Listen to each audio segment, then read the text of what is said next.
नमस्कार। मैं डॉक्टर जितेंद्र पाकर, दर्शन शास्त्र प्रभाग राजकीय महाविद्यालय करौली।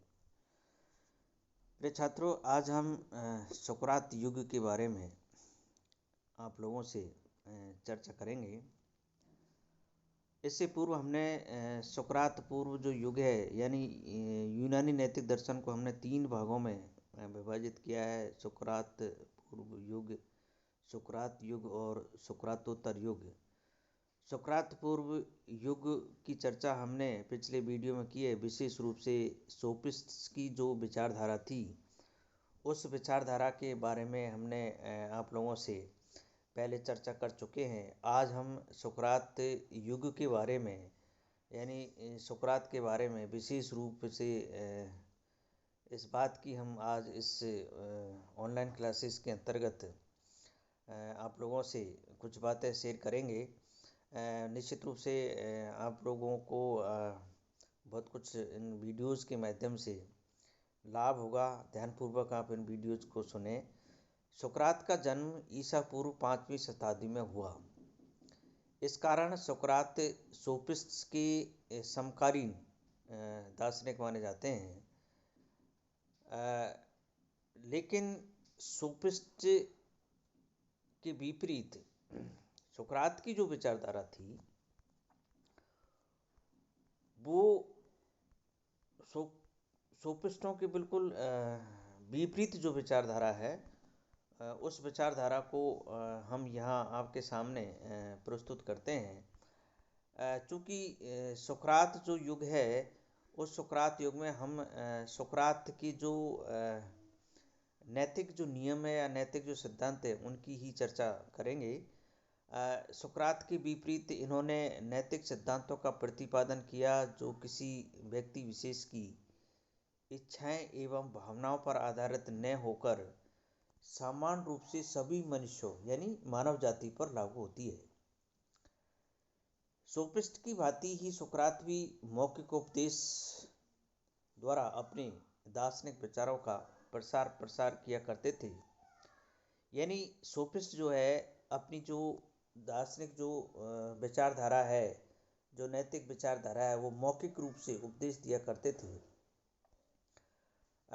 अपने मौखिक रूप से ही अपने जो दार्शनिक विचार है उन विचारों का प्रसार किया करते थे। सोफिस्ट की भांति उन्होंने भी यानी सुकरात ने भी किसी ग्रंथ की रचना नहीं की, यानी सोफिस्टों ने भी किसी ग्रंथ की रचना नहीं की और सुकरात ने भी किसी ग्रंथ की रचना नहीं की। केवल इनकी जो दार्शनिक जो विचार है वो मौखिक रूप से ही ये दिया करते थे। तो सुकरात के जीवन और दर्शन की जानकारी हमें प्लेटो के ग्रंथों से ही उपलब्ध होती है। यानी सुकरात ने जो कुछ कहा, सुकरात की जो दार्शनिक विचार है, सुकरात की जो दार्शनिक जो पृष्ठभूमि है, सुकरात किस प्रकार के अपने दार्शनिक उपदेश दिया करते थे, उन सब की जानकारी हमें प्लेटो के ग्रंथों से उपलब्ध होती है। प्लेटो के मतानुसार सोफिस्ट तथा सुकरात के विचारों में मौलिक अंतर यह है कि सोफिस्ट दर्शन को व्यवहारिक जीवन में मनुष्य की व्यक्तिगत सफलताओं का साधन मात्र मानते हैं, जबकि सुकरात ने सत्य की खोज ही दर्शन का मूल उद्देश्य माना। ये सुकरात का महत्वपूर्ण डायलॉग है, सत्य की खोज। तो सत्य की खोज करना सुकरात का प्रमुख मूल उद्देश्य रहा है। सुकरात ने मनुष्य के लिए ज्ञान प्राप्ति को सर्वाधिक महत्व दिया। यानी ज्ञान प्राप्त करना प्रत्येक व्यक्ति का बहुत महत्वपूर्ण इम्पोर्टेंट भाग होना चाहिए। ज्ञान को ही नैतिकता का मूल आधार मानते हुए उन्होंने कहा कि ज्ञान ही सद्गुण है। यानी सुकरात ने ज्ञान को अपनी नैतिकता का मूल आधार माना और ये कहा कि ज्ञान ही सद्गुण है। इसी सिद्धांत को सुकरात का प्रमुख नैतिक सिद्धांत माना जाता है। जो ज्ञान ही सद्गुण है, ये इनका बहुत महत्वपूर्ण नैतिक सिद्धांत है। सुकरात के अनुसार ज्ञान का अर्थ बहुत व्यापक है। ज्ञान कुछ विशेष तथ्यों की जानकारी तक ही सीमित नहीं है, अपितु शुभ अशुभ, उचित अनुचित, सत्य असत्य, न्याय अन्याय आदि के भेद को ठीक ठीक समझना भी ज्ञान के अंतर्गत आता है। तो ज्ञान का जो प्रमुख उद्देश्य होता है वो केवल मात्र ये नहीं है कि कुछ तथ्यों की जानकारी ही हो, बल्कि शुभ अशुभ, उचित अनुचित, सत्य असत्य, न्याय अन्याय आदि ये जो नैतिक जो कॉन्सेप्ट है, इन कॉन्सेप्टों का भेद को ठीक ठीक समझना भी ज्ञान के अंतर्गत ये मानते हैं। सुकरात मानते हैं कि कोई भी व्यक्ति जानबूझकर अनुचित कार्य नहीं करता, क्योंकि प्रत्येक मनुष्य शुभ की इच्छा करता है। यदि कोई मनुष्य अशुभ की इच्छा रखता है तथा अनुचित कर्म करता है, तो उसका अर्थ यह है कि उसे शुभ और उचित का ज्ञान ही नहीं है। कहने का तात्पर्य यह है कि सुकरात के अनुसार कि कोई भी व्यक्ति जो है अशुभ कार्य नहीं करता है, वो शुभ कार्य करने की इच्छा रखता है। और यदि कोई ऐसा करता है तो इसका मतलब ये है कि वो शुभ और अशुभ के बारे में, शुभ या उचित के बारे में उसको ठीक ठीक ज्ञान नहीं है। सुकरात के विचार में सभी प्रकार की बुराइयां केवल अज्ञान से ही उत्पन्न होती है। अज्ञानवश ही व्यक्ति के अंतर्गत बुराई उत्पन्न होती है। ये अगर ज्ञान हो तो वो बुरे कर्म कर ही नहीं सकता। सुकरात के अनुसार सभी प्रकार की बुराइयों से मुक्त होने के लिए अज्ञानता का निराकरण कर सद्गुणों का ज्ञान कराया जा सकता है। यानी जितनी भी जो बुराई है, उन बुराइयों से मुक्त होने के लिए अज्ञानता का निराकरण करके और सद्गुणों का ज्ञान कराया जा सकता है। यानी ज्ञान जो है बहुत इम्पोर्टेंट चीज़ है। ज्ञान प्राप्त करना प्रत्येक व्यक्ति की इच्छा भी होती है, और इन्हीं के कारण अज्ञानता का निराकरण हो सकता है। यही कारण है कि सुकरात के अनुसार ज्ञान ही सद्गुण है और सद्गुण ही ज्ञान है। ये इनका बड़ा इम्पोर्टेंट जो सिद्धांत है, नैतिक सिद्धांत, कि ज्ञान ही सद्गुण है और सद्गुण ही ज्ञान है। यानी ज्ञान को सद्गुण से, सद्गुण को ज्ञान से पृथक नहीं किया जा सकता। इसलिए उन्होंने कहा कि ज्ञान ही सद्गुण है और सद्गुण ही ज्ञान है। ये बहुत ही इम्पोर्टेंट इनका नैतिक जो कॉन्सेप्ट है वो रहा है।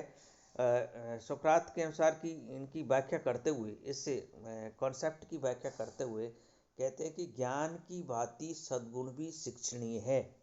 यानी जिस प्रकार से हम ज्ञान को शिक्षा के माध्यम से ग्रहण कर सकते हैं, उसी प्रकार से सद्गुणों को भी ज्ञान के माध्यम से ग्रहण किया जा सकता है। अर्थात ज्ञान की सद्गुणों की भी शिक्षा दी जा सकती है। ये भी शिक्षणीय है तथा सद्गुण का व्यापक अर्थ बतलाते हैं। सुकरात सद्गुण, शुभ तथा सुख को एक दूसरे से पृथक न मानकर सम्मिलित मानते हैं कि जो सद्गुण है वही शुभ है वही सुख है। तो ये इस प्रकार से इनकी जो कॉन्सेप्ट है, नैतिक जो संप्रत्यय है, इनकी व्याख्या करते हैं। और उनका कथन है कि विवेक, साहस, संयम तथा न्याय आदि सभी सद्गुण अंततः ज्ञान के ही रूप है। यानी ये जो विवेक है, साहस है, संयम है, न्याय है, ये जितनी भी जो कॉन्सेप्ट है, ये सारे जितनी भी जो है वो ज्ञान के ही रूप मानते हैं। अतः उनमें कोई मौलिक भेद नहीं है। सुकरात की इस सिद्धांत को सद्गुणों की एकता का सिद्धांत कहा जाता है। यानी सद्गुणों की एकता का सिद्धांत का तात्पर्य है कि सुकरात के जितनी भी जो सद्गुण हैं, विशेष रूप से विवेक, साहस, संयम और न्याय, ये सब एक दूसरे से जुड़े हुए हैं, पृथक नहीं है। इसलिए अपने नैतिक सिद्धांत को उन्होंने सद्गुणों की एकता का सिद्धांत कहा है। इसका तात्पर्य ये है कि शुभ ही सद्गुण है और सद्गुण ही सुख है। यानी शुभ, सद्गुण और सुख ये एक दूसरे से में सम्मिलित है, एक दूसरे के समानांतर है। सुकरात ने शुभ और सद्गुण और सुख में कोई स्पष्ट भेद न कर कहा कि सुख ही शुभ है और जो शुभ है वही सद्गुण है। अर्थात सुकरात सुख को सद्गुण और शुभ से भिन्न नहीं मानते। यानी सुकरात की जो मान्यता थी कि जो शुभ है वही सद्गुण है और जो सद्गुण है वही सुख है, इनमें आपस में भेद नहीं किया जा सकता, ये एक दूसरे से जुड़े हुए हैं। इसी कारण उन्होंने कहा कि सुख मनुष्य की शुभ आचरण में निहित है। यानी सुख जो है, इसी कारण ये जो सुख है मनुष्य की शुभ जो आचरण होता है, उस शुभ आचरण में निश्चित रूप से सुख ही निहित होता है। यद्यपि सुकरात ने सुख और आनंद के भेद को स्पष्ट नहीं किया है, भाई सुख क्या है, आनंद क्या है, इसमें कोई भेद नहीं किया है, फिर भी उनके विचारों से ऐसा प्रतीत होता है कि वे शारीरिक सुख की अपेक्षा बौद्धिक सुख का मतलब मानसिक सुख को अधिक महत्व देते हैं। यानी जो शारीरिक सुख है, ये शारीरिक सुख का जो कॉन्सेप्ट है, ये विशेष रूप से सोफिस्टों का है। तो यहाँ पर सुकरात यद्यपि इनमें कोई स्पष्ट भेद नहीं करते हैं, लेकिन फिर भी ये शारीरिक सुख की अपेक्षा बौद्धिक जो सुख है, मानसिक सुख है, जो बिल्कुल सोफिस्टों से विपरीत है, उसकी ये बात करते हैं। मानसिक आनंद को ये अधिक महत्व देते हैं। तो इस प्रकार से सुकरात का मानना है कि उत्तम स्वास्थ्य, धन तथा भौतिक वस्तुएं प्राप्त करने से ही कोई मनुष्य जो है सुखी नहीं हो सकता है। भाई किसी व्यक्ति के पास में यदि कि अच्छा स्वास्थ्य है, धन है और भौतिक वस्तुएं हैं, तो वो अधिक सुखी हो, ऐसा कोई ज़रूरी नहीं है। तो वास्तव में आनंद की उपलब्धि तो मनुष्य को मन की शांति तथा आत्मा की शुद्धि से ही प्राप्त होती है। अंत में जो आनंद की जो वास्तविक जो आनंद की जो प्राप्ति होती है, मानसिक सुख जिसे कहा जाता है, वो तो मनुष्य को मन की शांति और आत्मा की जो शुद्ध भाव है उसी से प्राप्त होती है। शांत चित्त मन से सदैव सत्य और ज्ञान की खोज करते रहने से ही मनुष्य को स्थायी आनंद मिल सकता है।